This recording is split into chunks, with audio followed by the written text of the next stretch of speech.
like a dough, a very sticky dough, and you'll see there's no set time. I usually I'll just walk out of the room, come back, maybe like 4 minutes. Hey, there's no timing. It's just, you know.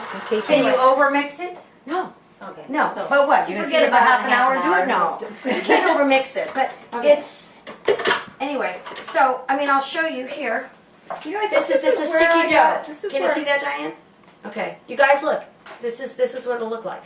Okay, so Just, that's where and it'll do that after just maybe 3 minutes. It'll do that. What I did, and it's important to remember, and I find it's easier, is I put the water, the salt, and the yeast in first, and you put the flour in after. You just have to be good about counting the flour, not messing up with the flour. What you could do is count in a separate bowl and pour it in if you're afraid. But it's better that the liquid is below and the flour goes on top, because then it doesn't stick to the bottom and you're not putting a spatula in there and working the dough because it's stuck. So I put the liquid before the flour. okay. Okay, and it just works that way. Okay, let me wash my hands, and we're going to put that. What I do is I keep a container in my fridge now with this dough, and the dough is like, where did I put my towel? The dough is like a starter in the fridge. It's got that, the yeasty smell to it. So, and I keep that, and you can add to it. You can keep on adding. If there's just a little bit, you can keep on adding to it. Now, if you don't do anything with the bread for like 2 weeks, or no, maybe 3 weeks, 3 weeks or 4 weeks, the dough that's in your refrigerator gets kind of watery.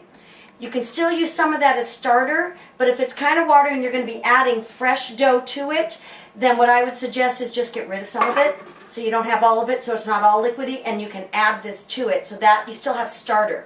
So it adds that nice flavor. And this is what I keep in my fridge.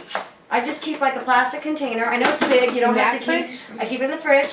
You can keep a smaller container. You keep food in there too? Yeah. Because there's no room. I know, that's why it's stuffed. Big, you must put it right at the bottom. Yeah. No, you need to have 2 refrigerators. Yeah. That's what you have to do. Okay, you can use a smaller container too. I just like the jumbo size. I'm sorry, you guys, we're Italian, and we need to make, huge amounts of food for people, because that's how we think we can please people. So this is where I'm going to put the dough now. This that we just mixed is going to sit in this container. I could leave it if I'm just making one batch and I don't have anything in my fridge. Like you haven't made bread, it's summer or it's winter and you haven't made it all summer. You could just leave it in this bowl, let it rise up for 2 hours, and put it in the fridge. It's ready to go. It's better to use it when you can use it right away after 2 hours. I've just found when it's in the fridge a little longer, it just is a little firmer. It's easier to work with, even if it's just in the fridge for half an hour after.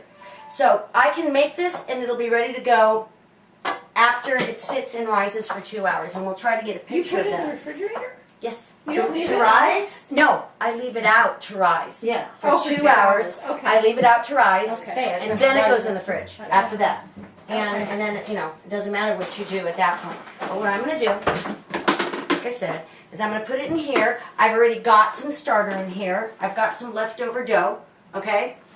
And if I wanted to, I could remove it. It's still good, still very good. But if it's starting to get too liquidy, then you can just get rid of some of it and leave some of it in your bowl.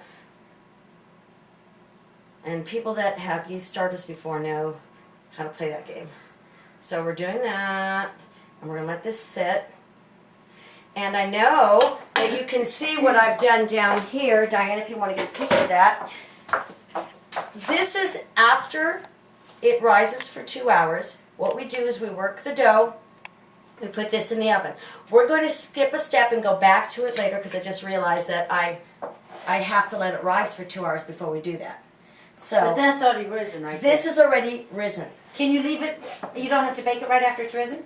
You can sit there? It can sit. No, it'll go in now. It can keep Soon as- rising though? I mean, It it's been can. there for a It while. can. It doesn't. I'll explain to you what I did. What you do, and we'll get a. Let me just put this in here. That's the only step I'm You missing. may have a room full of dough for that to keep rising. No, it'll sit like that, and it's ready. And I'll show you the procedure before it goes in the oven. But probably the hardest thing for people to understand is the next step, and we're going to have to do that after. Once this rises a little bit, and that is the fact that people are used to kneading a dough.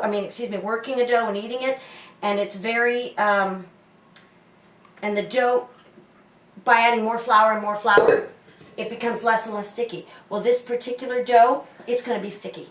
It's going to be sticky. You're going to take it out in like a handful. Once it rises for a little bit, it's going to sit here for 2 hours now. But once you take it out after 2 hours, or if after it's been in the fridge, and I take it out, I'm going to take a gob, and it's going to come out like stretchy. And my hands are going to be very sticky, and I work this area. I already cleaned this area and put flour down. And then I put that glob of dough here, and I just bend it in like this until it's smooth enough that my hands are still gooey, but it's smooth enough and it's workable enough. Once I can play with it a little bit, then I put it down and let it rise, okay? We're going to do that step after because we missed that step. But the next step after is this, where I've put it, there's two options you can do. You can buy just a pizza peel and put cornmeal. I keep cornmeal like in a little shaker container, like this. And I shake it, and you can shake it under any flat thing. Here, I've used the bottom upside down of a little pizza pan right here, because it's very smooth. So I've used that when I make more than one loaf. And here I have a pizza peel. I could put the bread directly on the cornmeal, which I shake all over the pizza peel, and then I put the bread down there and let it rise.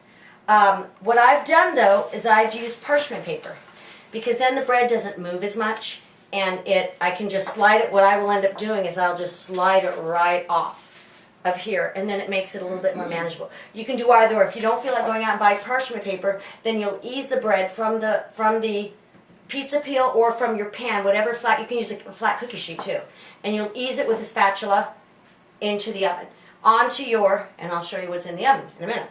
But now these, I'll tell you what the rising time is for these. Once we made it into a ball and we put it down on, I'm just going to say pizza peel, I'm not going to keep on saying pan and pizza peel, on the pizza peel, on top of the cornmeal, we put it here on top of the parchment paper. It's going to sit for 20 minutes. Then you're going to put your oven on. It's going to sit for another 20 minutes. You're going to put your oven at 450 degrees. But when you put your oven on, I need to get a new cinematographer.